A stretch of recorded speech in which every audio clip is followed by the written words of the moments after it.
Shri Ganeshaya Namo Nama. Greetings to everyone. Wonderful brothers and sisters across the globe. We extend a very warm welcome to each one of you on Sunday, 13th of November at 8 p.m. It's a special program which we bring to you every Sunday, non-resident Indian diaspora, our brothers and sisters for Indian education and skills. Today we are having 1716th webinar, and we are dedicating this Sunday evening to demographic dividend. We extend a very hearty welcome to Professor Vivek Shanker Natrajan ji, Professor of Marketing, Lamar University, Texas, United States, who is our advisor for the US. Hearty welcome to Vivek ji. Now, today, 13th of November, is the World Kindness Day. Be kind whenever possible, wherever possible. Let's spread the fragrance of your kindness. On behalf of ICSI, International Chamber for Service Industry, we extend a very warm welcome to all our brothers and sisters. As the topic is demographic dividend, we take on the world order into consideration, how the world is aging, how the population world over is aging, how was the scenario a couple of years back, and what would be something to be noticed by 2050. It's not very far. We are already going to complete very soon 2022. And by 2050, what would be the global scenario? Let's take into consideration. Japan, Ireland, and Cyprus, they face the largest jump in aging costs over the next decade. In 2050, 1 person in 3 will be over 65 and 1 person in 10 will be over 80. Now, ladies and gentlemen, 2012, 11% of the world, that means 6.9 billion people all over. When we talk about 60, that's about 11%. And by 2050, it will be almost double. From 11%, we would be going to 22%. That is something which we all have to notice. And some countries we are taking over here, the percentage of over 50s in the overall population. We have taken a case study, Brazil, China, India, Japan, Russia, UK, USA. Now, most of the European countries, they are aging. At the same time, India is going to surpass now China in the population, although we would be having the youngest town and the youngest population, but we got to skill them. The same population can become asset and it can become liability as well. It would all depend upon what kind of skills they acquire in the desired frame of time. Demographic dividend, when we talk about what could be the global opportunities available for the Indian youth, that is something very nice. Padma Bhushan, Dr. Jagdish and Shethji, he had always been giving us a lot of sermon and wonderful inputs from time to time under his dynamic leadership. And when he other day talked to all of us, the economic growth engine of the world, he made a mention that 18th century, that's the European. Thereafter, he came to 19th century, that he came to American. 21st century, when he came on to, he talked over there something very interesting. The first 50 years, that is up to 2050, that will be Asian century. But 2050 onwards, half the decade, half the 50 years of this particular century, that would be dedicated to African century. That means 2050 onward, Africa would be having largest young population. At present, what is the advantage for India? When we look at India's demographic opportunity, as India's working age population expands, it will have fewer dependents to support every year until 2031. Now just see over here, the dependent population and the working age population. If you see on the top, that's 2011, Dependent population is 39%. 2031, when the people are going to get skilled, everything, and the younger generation move, is going to be 35%. But again, in 2051, it's going to be 38%. There's going to be growth of 3%. Now, the working age population, when we talk about 2011, that's about 61%. 2031, that's going to be a kind of a peak when 65% population in India, that would be the working population. And thereafter, of course, every society, every civilization, they see the decline also. So 2051, somewhere, we would be having about 62% working age population. That's going almost 3% down as compared to 2031. When we talk about demographic dividend, ladies and gentlemen, there are two very important factors which we have to take into consideration. One is the family size, and second is the lifespan. And what could be the demographic dividend when we talk about? Is the labor supply, is the human capital, is what kind of a saving society has got, and how the economy is growing.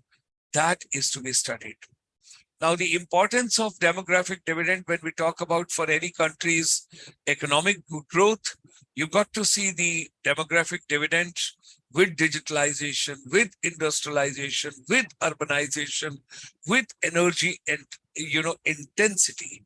At the same time, the population structure, health, education, governance, demographic dividends, and economic factors also to be taken into consideration. Our chamber is deeply committed to work towards services exports from India. And if we empower our education and skill system, and if people health and wellness is being taken into consideration, and whatever task they undertake, if that's being done with the total zeal, with enthusiasm and entertainment, results are going to be tremendous and wonderful. Our chamber strongly believes we got to do the hand-holding of the teachers as well as the youth. For that matter, our chamber has taken a pledge. We are focusing on capacity building of teachers through our inspirational lab. Before pandemic, we had the finishing school. Post-pandemic, totally digital. That's the inspirational lab, which is innovative, creative, and dynamic. So, ladies and gentlemen, whatever your mind can conceive and believe, it can achieve. Let's come together. Let's make education and skills relevant. This program is going live on the YouTube channel. You can see ICSI India. And till date, we have completed 1,716 webinars starting from 25th of March 2020. On 15th, that's just after 2 days. Today is 13th. On 15th, we are going to have Rethinking Tourism Post-Pandemic. And that's going to be dedicated to ASEAN with a case study of Cambodia. ICSI would be training, sharing the knowledge, sharing the expertise with the entire travel and tourism and hospitality team of Cambodia, where we discuss how rethinking tourism post-pandemic is to be shaped. North India Pravasi Divas, our annual convention, that would be taking place on 13th, 14th, and 15th of January. And ladies and gentlemen, the entire program is towards education, skills, and youth. It's going to be the capacity building of educators and youth. That will be coming through you on 13th of January. Thereafter, on 14th, we are going to have the case study of Singapore. That's going to be the theme country. On 15th, we propose to have Finland as a case study. So the global education, future skills development, how the technology is being adopted, what could be the parameters of research and innovation. We are proud to share with all of you that our president, Professor Satendra K. Dhiman, would be visiting us in India from 10th of December 2022 to 15th of January 23. We will be organizing various interactions, training workshops, conferences, and events in different cities of India. And do join us. We will share the information with you well in advance so that we all can enjoy. With these words, ladies and gentlemen, join me in extending a very warm welcome to Professor Vivek Shanker Natrajan ji, sharing with us his vision on demographic dividend and what advantage India should take from its Youngistan and its young population.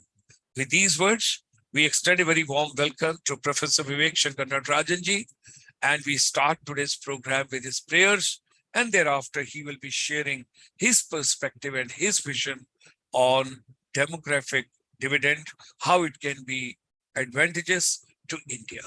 Professor Vivek Shanker Natrajan ji. Namaste, Gulshan ji.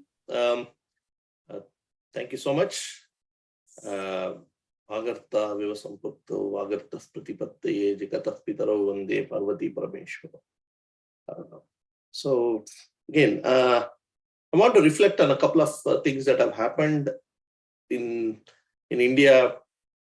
Very proud moment for me, as you know, that my roots are from Tamil Nadu, but I am also, my hometown is Bengaluru. So, Bengaluru, we've seen a lot of action. The airport terminal was all over the news, very worth celebrating. Similarly, the Vande Bharat Express that connects Mysuru and Chennai via Bengaluru was flagged off by our honorable Pradhan Mantri ji, Manya Pradhan Mantri ji, Modi ji.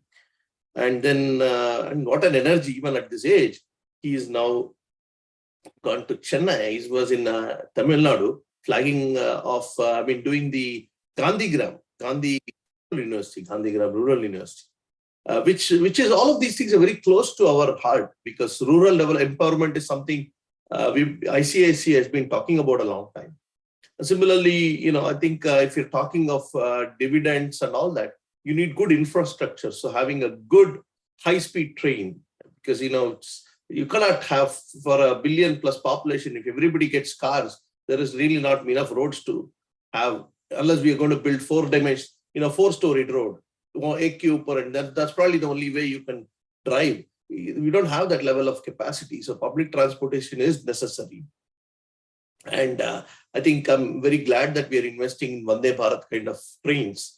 I'm sure that some bullet train also will happen, but of course, there are challenges in countries in infrastructure building. So it's kudos to the government, because I think if you need dividends to happen, you have to invest. Dividends don't happen without investments.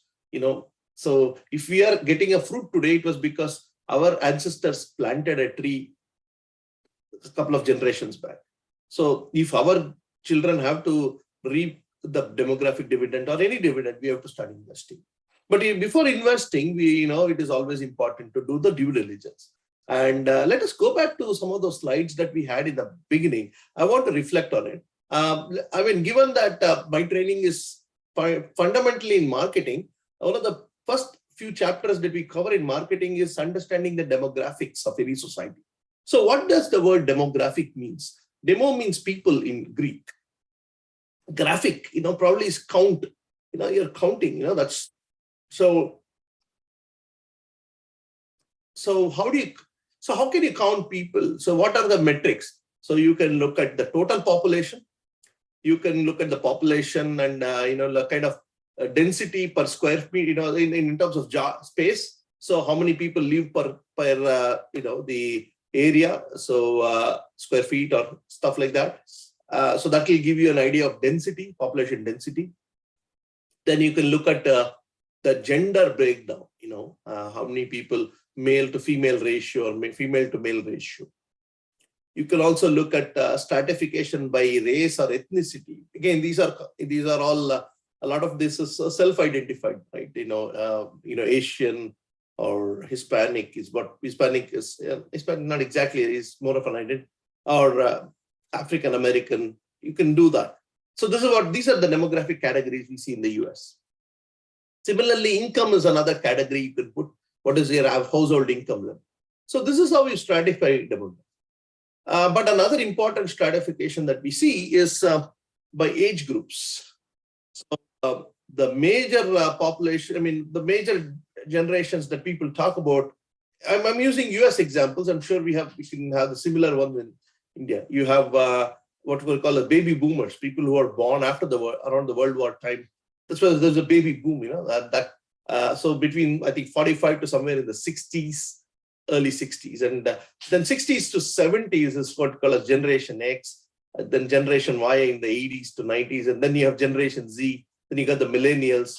I don't know what we will call people who are born after 2020. The post-COVID generation is good. So again, every generation is carved out based on some kind of a life event. And so, but so when the people talk about the demographic dividend in India, what it really means is the proportion, you rightly said, of the working population to the aging, I know the word non-working population, probably the younger population to the older population. And it has assumed that the younger population more likely to be working, the older population more likely to be retired. It's going to be somewhere to the order of 65%. That is what you said it peaks. So it starts from 62% to 65 to, it comes down to 65. That's the number that we have. Be it as may be, that is just not the only thing. I think it is also the fact that in a relative sense, we will have, when I say we, India will have one of the most youngest populations. And now this is interesting in itself, but you also look at it juxtaposed with the problems. And I think we are going to be doing that. We're going to be looking at specific countries because every country will have a different kind of a demographic issue. And how does that create opportunities for service exports from India? So if you have a younger population, obviously, we can serve the world in a number of ways. Obviously, you said teacher capacity building is one. The other one is healthcare, aides and healthcare workers. And a lot of these things, I'm not talking of permanent immigration, I'm talking of worker kind of a non-immigrant thing, and you can go and help people out. And so these are the opportunities. Similarly, even when you need help in terms of technology, building or labor shortages, I mean, that can be provided. But let's not forget, of course, a lot of that was also driven because of the fact that we had foreign power ruling over it. But even 700 years back, Indian laborers went to Malaya for rubber plantations or to West Indies for sugarcane, and they worked. So we've all, so there's some level of historicity here for Indian diaspora to have gone for abroad, and but nowadays it's become more. You also have permanent immigration, you also have temporary immigration. But I think with the challenges of immigration getting on, more countries are becoming a little more wary of immigration. I think more non-immigrant kind of visa models will start to happen. And sometimes you're right. I mean, we don't even need people to go to the place. You could do it through technology. So, we've seen the way the Zoom generation, I think, started to happen during the pandemic. And you're yourself an expert on that. You become a past master at getting the best of the best brains in the world with nothing but a Zoom account. Room bhi nahi, aap sirf Zoom se kaam kar rahe hain. You're a Zoom warrior, right? So how many people can do that? And look at how much productive that is. You can get us, and we've become, I don't know, I think you really mastered the art of doing that. Of course, partly because of your noble thoughts that we should really help Mother India. That's what motivates you. And it's not, but I was honestly telling you, Zoom means you have to invest only in the the upper body kind of dresses. You don't need lower, nobody cares. So that's, so I'm sure you would have seen a lot of, you've been responsible for many people shopping for good kurtas and all that kind of thing. But be it as baby. But I think all those jokes apart, I think we got the drift here. So there are these opportunities that are coming up. But I think opportunities don't happen in isolation. There is a need for capacity building. There is a need for our educational institutions to be cognizant of this and develop programs. Again, with the new education policy, so much emphasis on credentials. So one of the things I would say, if you want to build up the capacity building, we have to invest in language training. So if you know what are the major markets, so how many people have been skilled in Japanese? Because Japanese take a lot of pride in their culture. So all this, it's kind of funny because the Prime Minister is in Tamil Nadu and there was this big pushback against Hindi and all that. Forget Hindi and English. You need to know more languages now. I think more is better. If you want just 2 or 3, that can only take you so far. The world getting, if you, especially in a service economy, global services, you want to know English is helpful, but it only gets you to a few countries. But beyond that, what do? Especially the countries that are aging. If you want to be able to send a talent pool over there, I think investing in the cultural sensitivity, understanding the culture, understanding the English, the languages, not English, just English, but Japanese or South Korea or Korean. And the good thing about all of these is these countries have, or even the Scandinavian countries, wherever there is aging problems, have we invested in that? And it's kind of surprising. Most people, don't have that. I mean, I think our students need to be encouraged to be watching that. For example, but of course, one good thing is thanks to YouTube, see a lot of people posting their travelogues. How many people are visiting them and reading about it? I learned a lot about how do you survive as a vegetarian in Japan just by watching 1 or 2 YouTube videos. And that's very important to me because, obviously, I'm a vegetarian by choice and I do want to visit Japan at some point in time. Same thing with Korea. So, and knowing what their cultures are. Of course, same thing in the US, there is an advantage that I do get to visit several grocery stores which have international sections, and I do browse through what do Japanese consume or what do the Koreans consume, because going through the grocery session gives me some kind of a observational research. But I think we should be getting that kind of a cultural sensitivity, not just getting degrees, but knowing the language, doing short-term courses, maybe working with the embassies to develop those kind of outreach programs so that people understand the culture. Embassies are there to promote their nation's culture, and I think we should work with that. Same thing about other. I think I've given you the drift here. So, capacity building, having the technical competence. So, if you're a homie, knowing. So, for example, have you researched what? Let's say you want to go to Japan. Have you researched how the Japanese healthcare system works?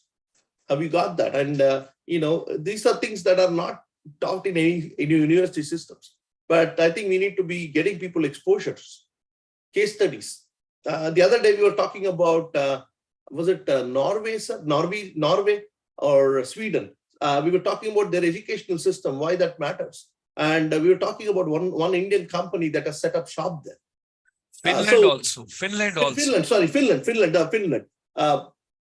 So how many people have done research on it?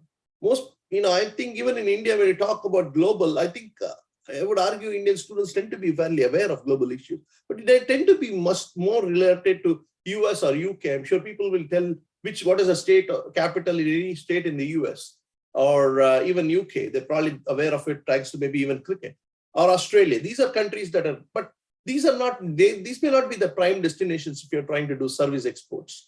We are already doing a lot with them, but other countries, so awareness is important, understanding. But that again, I congratulate the government really has done a good job in terms of looking far east. The Mekong Ganga kind of movement, right? Building up linkages. I think you have to really understand how the far east, what we call as not Southeast Asia, but the South Asia or the more like the Japan and how do those societies work? And I think having an insight there would really help.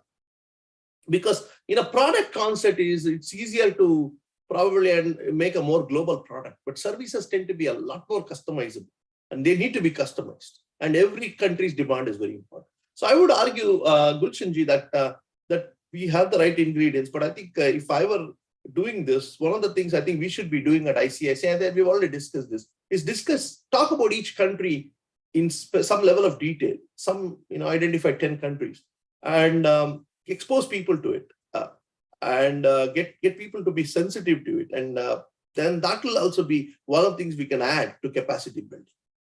And maybe after that, what we need to do is probably find out some diaspora, the NRIs who live in these countries and get them to talk about each of these countries. I think you've already done a good job with Canada. You get Vikas and you get Sastriji, and it's so inspiring to talk to them. But of course, Canada is. I get it. I mean, you're from Punjab, Chandigarh. I mean, even before you say mother, you say Canada. I guess people are so attached to Canada for some reason. I've seen this. I was a product of Punjabi. First thing, mujhe Canada jana hai. That's all. And that's all. And somehow they will. More people go there and they're very successful. I'm not denying it. But I think, if you're looking at demographic dividend and all, you need to diversify and look at other countries. But capacity building is important. Getting people to be understanding their culture is important. The cultural sensitivity training will be very important. Maybe even workshops, maybe even, and getting people to read why these demographic dividends matter. So I think the work of Dr. Sheth needs to be popularized. We probably can even do some essay competitions where students can talk about what are the implications, come up with business ideas. So because right now, I'm also part of the entrepreneurship center at my school, and we are getting these business competitions happen. I think we need those competitions eventually. Our schools should be doing this. When I say our school, as in the universities and the business schools should be doing it. The engineering. So how do you foresee a future there? Because if you're likely to, so that's a bigger thing. I think technology, most people can learn in schools, but the cultural sensitivity, understanding the dynamics of every society, the soft skills. You said finishing skills. I think that might be the most important thing. There are a lot of people who need finishing skills, finishing school kind of skills. That's what I meant by finishing skills. The soft skills, the life skills, and especially we go to a country abroad. I think I drifted enough, Gulshanji. I think you know me. I'm a little bit of a freewheeling guy. I always maybe I should have tried being a sportscaster at work. But let's come back to the key point. I think India has the tailwind, so to speak, that is going to help propel it. But as I said, you have to not. You cannot sit and shift. When the winds are blowing, you need to put the sails and start to float. The ship is always safe in the harbor, but that's not what it's supposed to be. And I think we are already getting on the harbor. The next few decades, we really need to, grow India out of poverty and do well. And the demographic dividend hopefully is a good tailwind in that direction. And I think that's where I need. But let's go and examine specific countries, because that's when we get some variety there. जब आप एक कद्दू को या एक बड़ा आलू को देखते हो, उससे कुछ नहीं आता. You slice it and dice it, and then you can make some sabji out of it, and that's what we should be doing. So let's go and visit each country, and that way what happens is we also get brush up on our understanding of that country. And the world is a very fast evolving world, so I think it's important to be cognizant of that. But again, all in all, decent week. We've seen a lot of good stories in terms of developmental projects being launched in India. I'm very grateful for that. I'm very, very happy about it, because I really want to now buy a ticket and travel on the Vande Bharat Express ASAP. So with that, sir, I think we've covered quite a bit. If you have any questions. Thank you very much. And very important points, Professor Natrajan, you have covered. The skilled manpower, need for the capacity building, technical competence, global issues to be the part of the education ecosystem, and the case studies. We talk about different countries, we take that, and cultural sensitivity and the finishing school concept, where the soft skill, life skills, and others. Ladies and gentlemen, today we have done a special recording of this particular program. Today is Friday. We have gone live telecast for you so that you all can enjoy. But the same program we will replay for you, retelecast for you on Sunday evening at 8 p.m. as Professor Vivek Shanker Natrajan ji is not available that day. That's why, as per our commitment, we have done the program today, but we will bring the same program for you on Sunday evening at 8 p.m. Again, do join us that day also, and do post your views on the YouTube, please. No, you kind of, already I'm wearing blue, which is India's cricket color. Now, when you say you will retelecast this video, that makes me feel good. It's only cricketers who get a recast in India. Nobody watches anything else twice, but I feel very flattered by that. Thank you so much. Thank you. It's not about me. It's not about you. It's about the message. Is there a brighter future ahead for India and Indians, and can we enable them? And I think the message is very positive. The message is very compelling. Let's go and embrace the future. And I think let's go and do the case studies for each country. That will give us more insights. Great. For future sessions. But once in a while, I was telling, I think Chitraji that, next few weeks are getting it's getting into the vacation mode here. So I'll try to see if I can get some more people, but that may not be on this topic. Then we might have to take a break and we can get them to go on entrepreneurship. Certainly, there are so many concerns, so many topics which are to be taken up. And demographic dividend, certainly, India as a case study, we have to take into consideration because of our young population. With these words, ladies and gentlemen, thank you very much. Thanks a lot, those who have joined today. We look forward to many more people joining us on Sunday at 8 p.m. Do join us, stay fit, stay tuned in, and we will be once again meeting for demographic dividend. That's Sunday in the evening. Professor Vivek Shanker Natrajan. Yes, Sarve Bhavantu Sukinaha, Sarve Santu Niramayaha, Sarve Bhadrani Pashyantu, Mahakaschit Dukkha Bhag Bhavet. Om Shanti, Shanti, Shanti. Namaste. Thank you, sir. Thank you. Thank you very much.